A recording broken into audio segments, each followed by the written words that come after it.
be weird to make this video. Okay, so I'm gonna give the rundown of how it was in Boise, Idaho. I got there at 2:30 in the morning. It took me 45 minutes to check into the Hyatt in downtown with a guy that lived in Hawaii for 12 years. And he knew I was coming, and that 45 minutes was used to set up my room and make it all accommodating for them.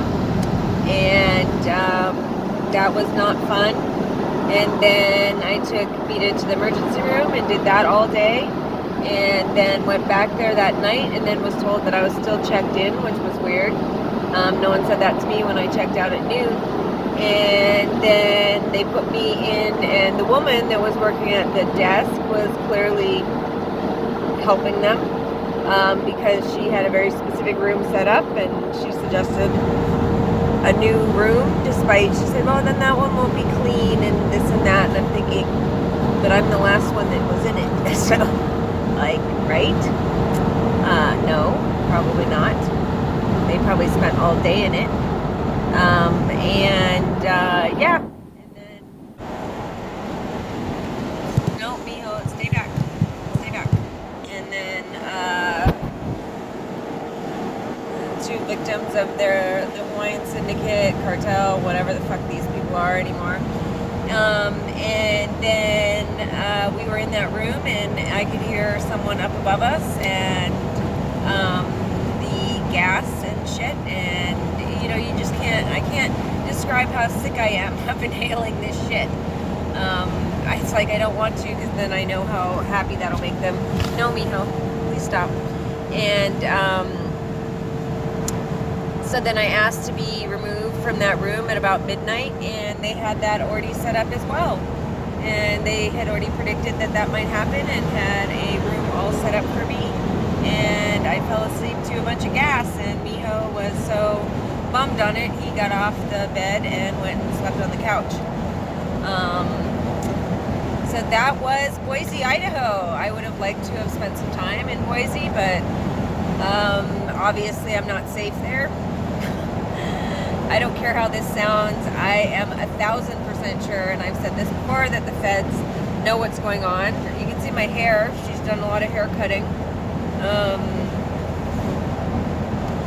I actually think she's using some sort of chemical because of the amount of tenderness on my head. Hurts, along with everything else. I woke up at some point a few hours after I was knocked unconscious, and my hand, the one that's holding the phone with the pinky finger, about 3 of those fingers were just excruciatingly painful, and I'm guessing they had just finished doing whatever they were doing. And my vagina and my anus feel very bad still, and that's hard to know if that's a remnant of what happened at the Best Western or new stuff. I'm guessing new.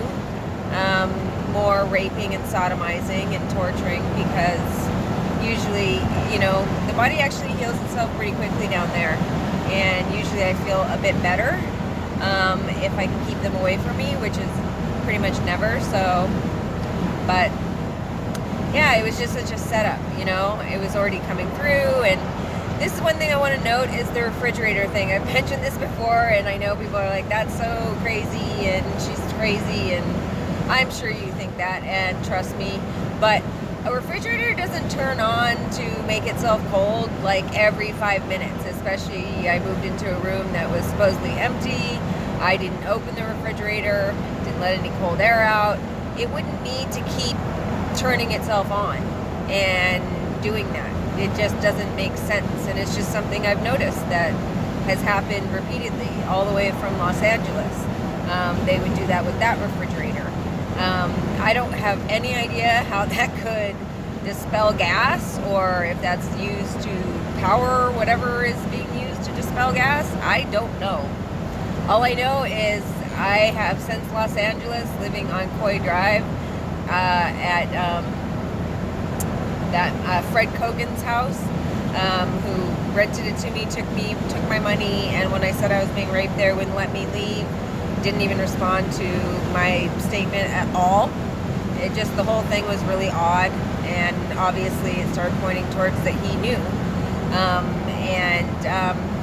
But yeah, that's when I first noted the refrigerator thing. It was just like, it just kept turning on to do that thing that it does when it needs to keep the temperature at a certain, degrees. But it didn't make sense, that it would be flicking on all the time and running. And that has happened ever since. And that's what happened in the room last night, is that I got in there, and minutes after I got in there, that came on, and then that was doing it every 5 minutes, I would say. And that just made no sense. I've since started unplugging those things in hotel rooms. I didn't do that last night. And then the heater coming on, kicking on, kicking on, kicking on, kicking on. Again, the things, they're just not normal. Like, normal, the heat kicks on, it gets it to a certain temperature, it kicks off, and then if the temperature starts dropping again, it'll kick back on again in a while. But these things don't go like they normally should, so that sucks. So that's that. How they're using all of these things, don't ask me. The venting system seems pretty easy to figure out, but it didn't matter. I put a bunch of pillows up there to block the vent. I didn't unplug the fridge, but there was a vent on top of the countertop for the refrigerator, so I put a towel and some pillows on top of that. But it didn't matter. As the minutes went by, I saw those little blue flashes happening all along above me on the ceiling. Again, I know how that sounds. Blue flashes, aliens, blah. Aliens. I would say more like demons, but yeah. And I could just feel it. And Miho sneezing and Vita sneezing, and they're just so sick of inhaling it. It's in the car now. Miho has gotten to the point where he actually sticks his face into it, which I'm not sure why he wants to do that. Yeah, so that's where we're at today. So I am late in driving to Kanab, Utah. That's where I'm headed, and they know that because I put it in my Google Maps.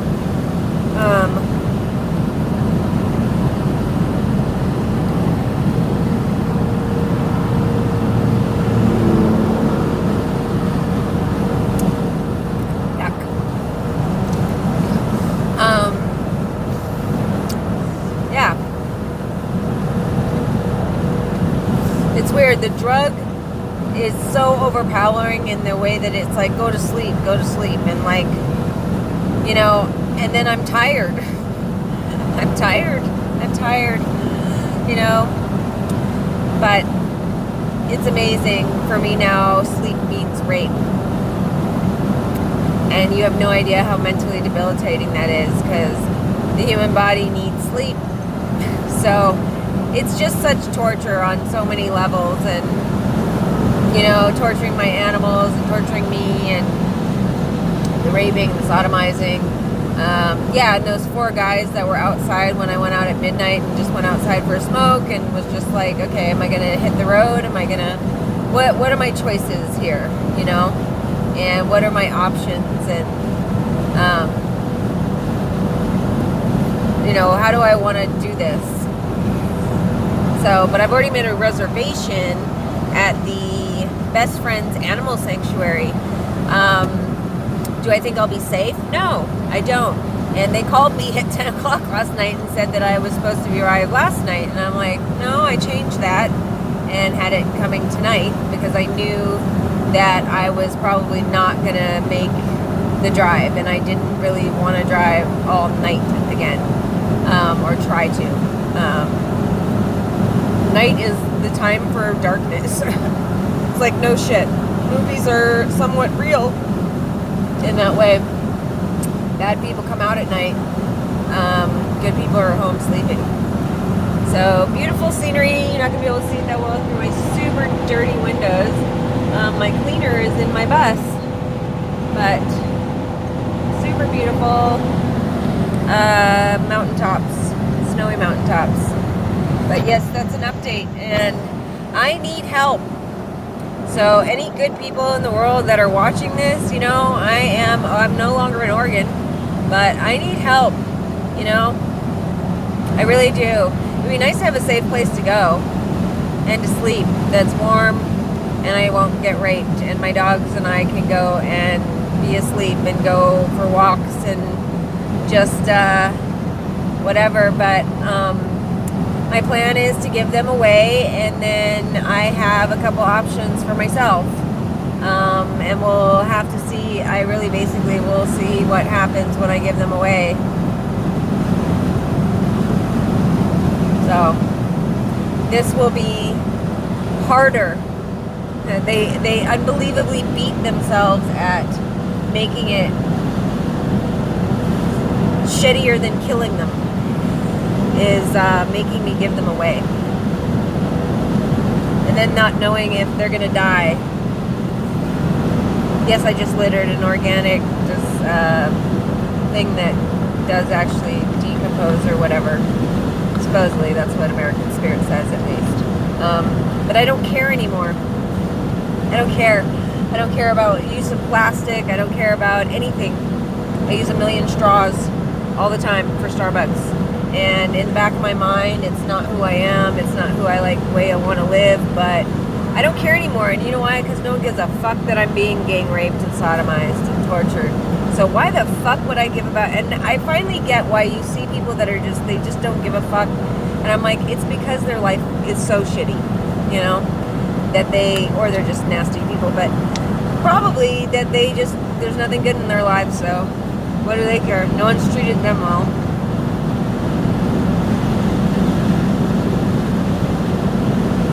But the feds know 100%. My guess is that, because I'm going to make a little note too of when I dropped off Kitty to get his necropsy done. By the way, I miss him more than anything, and that's just super painful. But I dropped him off to get the necropsy, and there was just this. It was crazy. I got there, I filled out the paperwork, and before I was even done filling out the paperwork, a guy came out of the door and was grabbing Kitty. He was in a box, and I was kind of jarred. I was okay, and he's like, okay, and he just grabbed him, and I'm like, well, of course I'd said goodbye to him 1 million times already, but it's just, there was this anticipation, this high level of anticipation that the person taking the box had. And I just really feel like the feds are very aware of what's going on. They knew I was going to take Kitty to get the necropsy done. I put it in my Google Maps, blah, blah, blah, even though the really crooked, obviously cartel-friendly veterinarian at that hospital that put him down, which that's painful, was trying to convince me to just put him, burn him, crisp him up and stuff, and saying that they're not, whatever, not, that's not worth it, whatever, save your money. And I'm looking at him yeah, go traffic some women and children, motherfucker. But yeah, the guy that picked him up, the one that grabbed the box, there was just this, I could just feel his anticipation and feel this, and it was just weird. And it really stuck in my head that, it really stuck in my head that he seemed overly anxious to get a hold of my cat. And from all accounts, even from the outside in, especially someone going to do the necropsy would be like, why is this person doing this? This cat's 20 years old, But there wasn't that. There was this, I can get my fingers to work. There was just this anticipation and eagerness, and those are the only words I can describe it as, and it was over the top and very palatable coming from him. And it's like he was just so excited to get a hold of Kitty, and I'm like, and of course he doesn't care about Kitty at all, who he was or whatever, but it was just odd. So I would guess that the feds are pretty anxious to see what this substance, which I'm sure they know what it is by now, because they have to be getting it in copious amounts to do this constantly. But yeah, I'm pretty sure that they were excited to see what this substance does to tissue and the brain and the eyes and the, you know, I mean, as a scientist, you'd be pretty fascinated to see what inhaling this, whatever the fuck this is, every single day for 2 years straight would do to anything, an animal, a person.